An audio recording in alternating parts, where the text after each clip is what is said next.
সকলকে জয় গুরু। গুরু ব্রহ্মা, গুরু বিষ্ণু, গুরু দেব মহেশ্বর, গুরুদেব পরম ব্রহ্ম, তস্মৈ শ্রী গুরবে নমঃ। আমাদের শ্রী শ্রী ঠাকুর অনুকূলচন্দ্র দেখুন, সেই 1946 সালে আমাদের ভারতে চলে আসে, বিহার, ঝাড়খণ্ড, দেওঘরে। তখন কিন্তু দেশ ভাগ হয়নি, দেশ স্বাধীনও হয়নি। এপার বাংলা ওপার বাংলা একাকার। ঠাকুর হাওয়া বদল করতে, ওখানকার আবহাওয়া ভালো বলে ওখানে চলে এসেছিলেন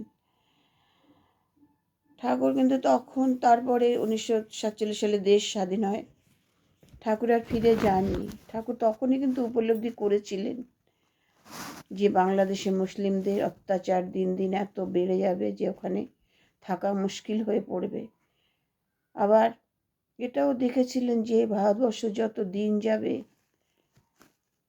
তত অধঃপতন হবে, তত অরাজকতা, অধর্ম বেড়ে যাবে। কলিযুগের শেষে এত অত্যাচার, এত অধার্মিক কাজ হবে। তার জন্য তো তিনি এই কাজে নেমেছিলেন, এই সৎসঙ্গ আন্দোলন তৈরি করেছিলেন, পরিবার গঠন করেছিলেন, মানুষ গড়ার কাজে নেমেছিলেন যে যতটা পারি আমি যতগুলো পরিবারকে অন্তত বাঁচাতে পারি এই অধঃপতনের হাত থেকে। আজকে দেখুন সেটাই চলছে। আজকে দেশের অবস্থা কি বলুন তো? যেমন জনসংখ্যা বৃদ্ধি পেয়েছে, এটা তো প্রধান একমাত্র কারণ। সমস্ত পরিষেবা থেকে এই মানুষ ঠিক মতন পরিষেবা পাচ্ছে না, একমাত্র কারণ কিন্তু এই জনসংখ্যা বৃদ্ধি। এটা বিশ্লেষণ করে আপনারাই বুঝতে পারবেন। সেই এত জনসংখ্যা বৃদ্ধির কারণ হচ্ছে এই বহিরাগতদের আগমন, বহিরাগতদের প্রবেশ ভারতবর্ষে অত্যাধিক, যেটা অন্য কোনো দেশে পারে না।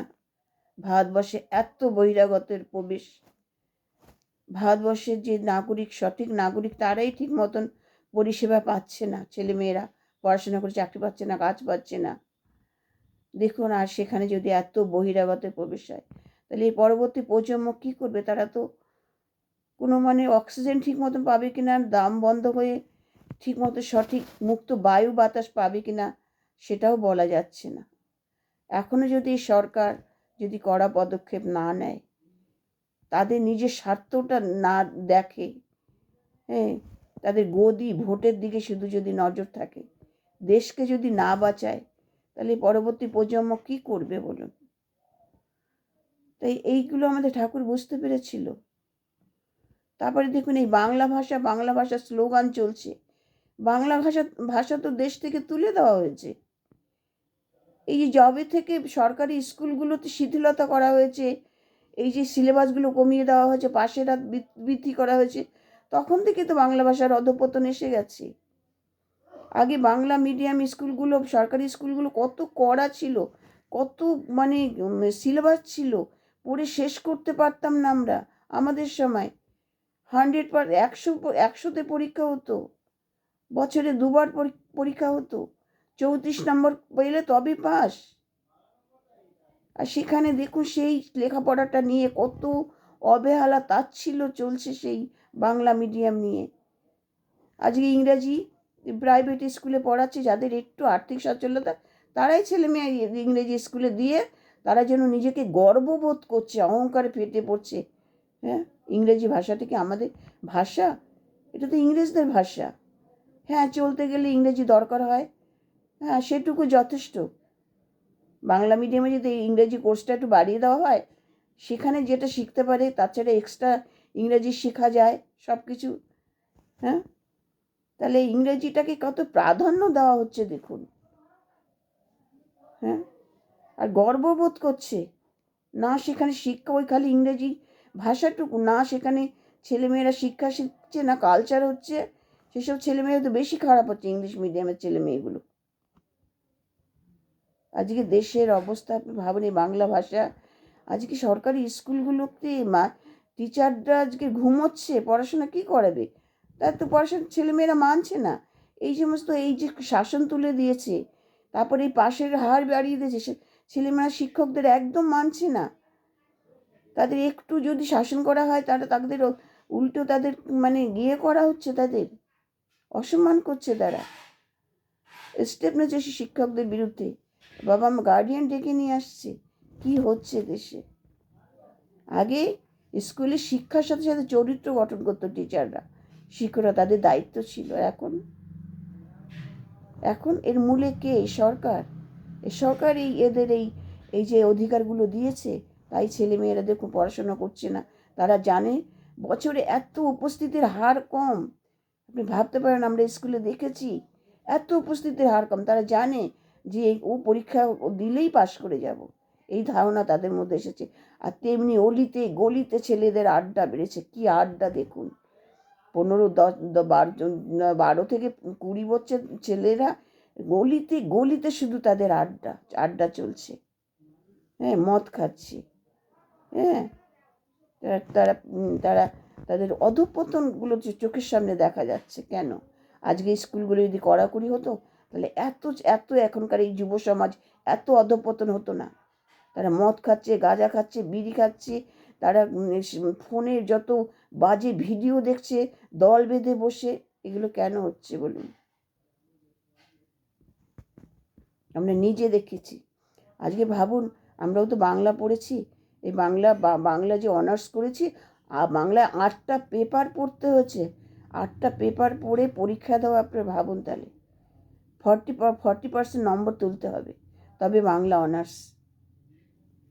তাহলে এইভাবে যদি স্কুলগুলোতে বাংলার মিডিয়ামগুলো যদি সত্যিকারে সঠিক পথে ঠিক মতো শিক্ষা দেওয়া হতো, ছেলেমেয়েরা আজকাল একটা মাধ্যমিক ছেলেমেয়েরা আজকে ঠিক মতন তাদের মানে ঠিকানা লিখতে পারছে না ইংলিশে, বাংলা বানান ভুল করছে, নিজের নাম টাইটেল ভুল করছে। আমাদের নিজের চোখে দেখা স্কুলে, আমাদের স্কুলে ঠিক মতন টাইটেল লিখতে পারছে না, নাম পর্যন্ত লিখতে এমন স্টুডেন্টস আছে।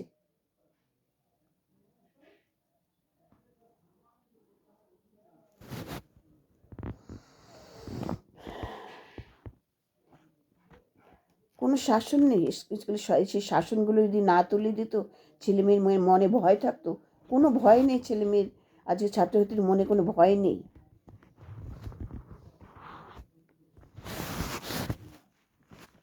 সেই ইংরেজি ভাষা নিয়ে তাদের এত আগ্রহ, এত তাদের বাংলা ভাষা ভুলে গিয়ে, এটা আমরা ভাবতেও পারি না।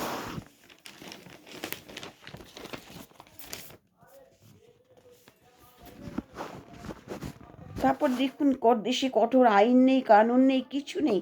কিভাবে অধর্ম চলছে, দুর্নীতি চলছে, ধর্ষণ চলছে, খুন দাঙ্গা চলছে। ঠিক মতো যদি কঠোর আইন শাসন থাকতো, তাহলে কি আজকে এগুলো হতো দেশে? হ্যাঁ, একটা অন্যায় করতে গেলে 5বার ভাবতো, যদি সঠিক আইন হতো, সঠিক যদি শাসন থাকতো দেশে।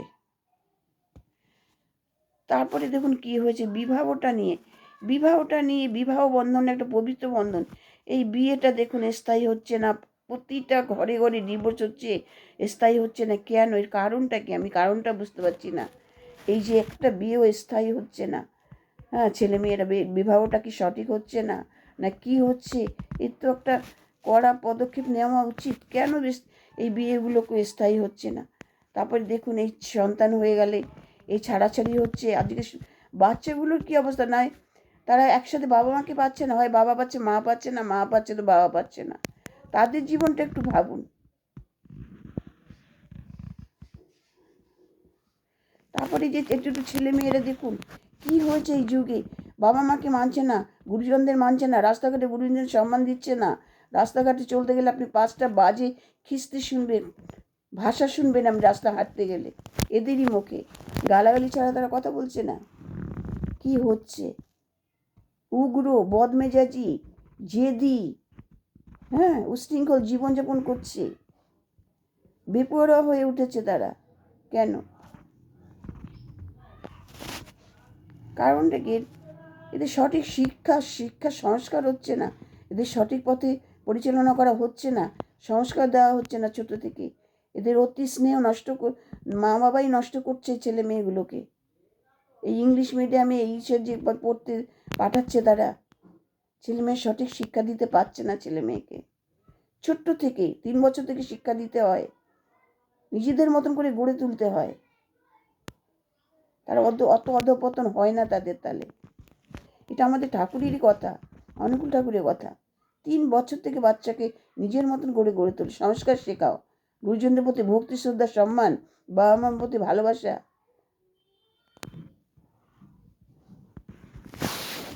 এই জন্য সংসারটাকে একসাথে করতে হয়, একসঙ্গে।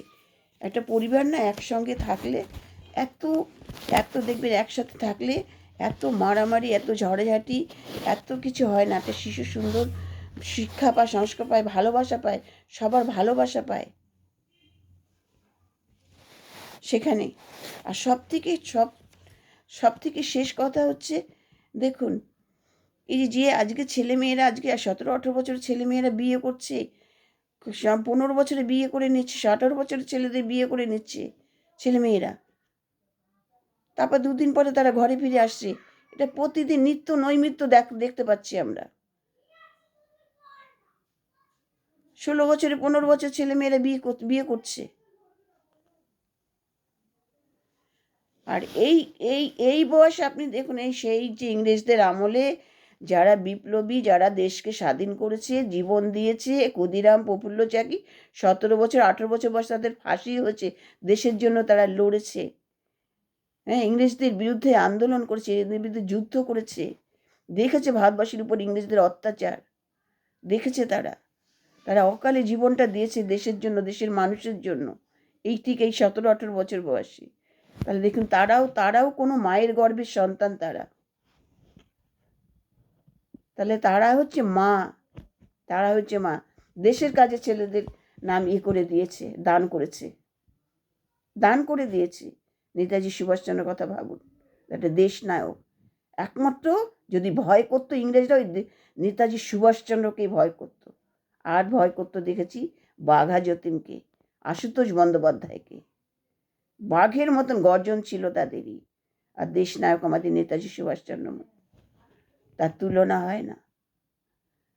হ্যাঁ, প্রফুল্ল চাকি, ক্ষুদিরামের ফাঁসি হলো, প্রফুল্ল চাকি ইংরেজদের হাতে ধরা দেবে না বলে নিজে আত্মহত্যা করলো। তো এরাও মায়ের সন্তান। কত সন্তান এরকম 17, 18, 20 বছর যারা বিপ্লব করতো, যারা দেশের জন্য প্রাণ দিয়েছে, সমস্ত তাদের দেখুন। ভগৎ সিং, হ্যাঁ, তার কত অল্প বয়সে, সূর্য সিং, মাস্টারদা, প্রীতিলতা ওয়েদেদার, বয়স্ক আজকে মাতঙ্গিনী হাজরা, সেও ওই বয়সে দেশের জন্য প্রাণ দিয়েছে, জীবন দিয়েছে। হ্যাঁ, ভাবতে গেলে এখনো গায়ে কাঁটা দেয়, চোখে জল এসে যায় এদের কথা শুনলে। বিবেকানন্দ, রবীন্দ্রনাথ ঠাকুর, বিবেকানন্দ যুব সমাজকে কিভাবে উদ্বুদ্ধ করেছে, শক্তি জুগিয়েছে, সাহস জুগিয়েছে। রবীন্দ্রনাথ ঠাকুর গানের মাধ্যমে, কবিতার মধ্যে, সামনে আলোচনা বইয়ের মধ্যে তাদেরকে জাগ্রত করেছে, উদ্বুদ্ধ করেছে। তাই আমাদের ঠাকুর বলেন যে এই যে সংসারে অশান্তি, যদি ঠাকুর বলেছে সর্বদা ঈশ্বরকেন্দ্রিক পথে যদি চলে, স্বামী স্ত্রী মিলে একজন আদর্শকে নিয়ে চলে, ঈশ্বর ঘরে সবসময় আধ্যাত্মিক পথে চলে, ঈশ্বরকেন্দ্রিক পথে, ঘরে সর্বদা ধূপ ধুনো সন্ধ্যান্নিক ওই ঈশ্বর বিরাজ করে যে ঘরে, সে ঘরে এত অশান্তি ঝড়াঝাটি হয় না।